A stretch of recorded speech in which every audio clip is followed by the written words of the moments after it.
Sa Genesis 2:16, mabasa nato, ug ang Dios nagsugo sa tawo nga nag-ingon, makakaon ka sa tanan nga kahoy sa tanaman, pero sa kahoy sa pag-ila sa maayo ug sa dautan, dili ka mukaon niini. Kay sa adlaw nga mukaon gyud ka niini, mamatay ka. Gikan pa sa sinugdanan sa kalibutan, gihatagan nata sa Ginoo ug kagawasan nga mopili. Si Adan giingnan sa Ginoo nga pwede siya mopili unsa iyang kaunon, pero dili siya pwede mukaon sa makamatay niya. Mauni ang nakanindot sa gugma sa Ginoo, gawas nun ta ug wala ta gipugos. Pero gipahibaw ta niya unsa atong angay buhaton aron dili ta mamatay. Maayong adlaw higala. Kung karon ta ka nakatan-aw sa atong video, hinaot mo hatag ninimo og inspirasyon bahin sa gugma sa Ginoo. Kada semana, do natay i-share nga inspirational video nga nagbase sa Bible. Sa storya sa Genesis, tuod man nikaon si Adan ug si Eva sa gidili nga bunga ug gipapahawa sila sa paraiso tungod sa kalagot sa Ginoo. Tungod niini, namatay ang direkta nga relasyon nato sa Ginoo. Pero gibalik ang atong relasyon sa Ginoo ni Jesus Christ pinaagi sa iyang kamatayon sa krus, iyang dako nga pagpakita sa gugma. Sa John 3:16, kay gihigugma gyud sa Ginoo ang kalibutan, nga tungod ni ana gihatag niya ang iyang bugtong anak, aron nga ang tanan nga musalig kaniya dili malaglag kundili may kinabuhing dayon.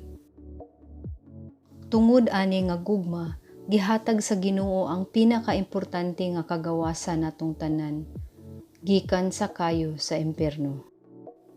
Kagawasan, ngano gihatag man sa Ginoo nato kung kahibaw siya nga makasasata og gahi tag-ulo. Sa iyang pagpangga nato, gibinlan ta niya sa Bible, usa ka giya sa atong angay buhaton diri sa kalibutan. Sa 2 Timothy 3:16, mabasa nato, ang tibuok nga kasulatan gikan sa Ginoo ug may kapuslanan alang sa pagpanudlo, sa pagpamadlong, sa pagpanulid ug sa pagmatuto sa pagkamatarong. Pero gawas sa pagdawat sa maayong balita, kinahanglan ta mosunod ni Jesus Christ.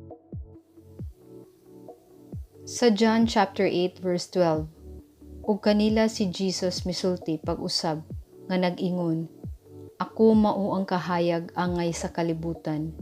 Siya nga nagsunod nako dili gyud magalakaw sa kangitngit ug gani magabaton siya sa kahayag nga maghatag og kinabuhi. Sa Bible, gipahibaw sa taniya nga dunay paghukom nga mahitabo sa pagbalik ni Jesus Christ. Gipahibaw taniya unsay umaabot aron mangandam ta ug dili ta angay mahadlok. Sa 1 John 4:18, ang kahadlok wala diha sa gugma, gani ang hingpit nga gugma nagahingilin sa kahadlok. Kay ang kahadlok may kalabutan sa silot, ug siya nga may kahadlok wala pa mahingpit diha sa gugma.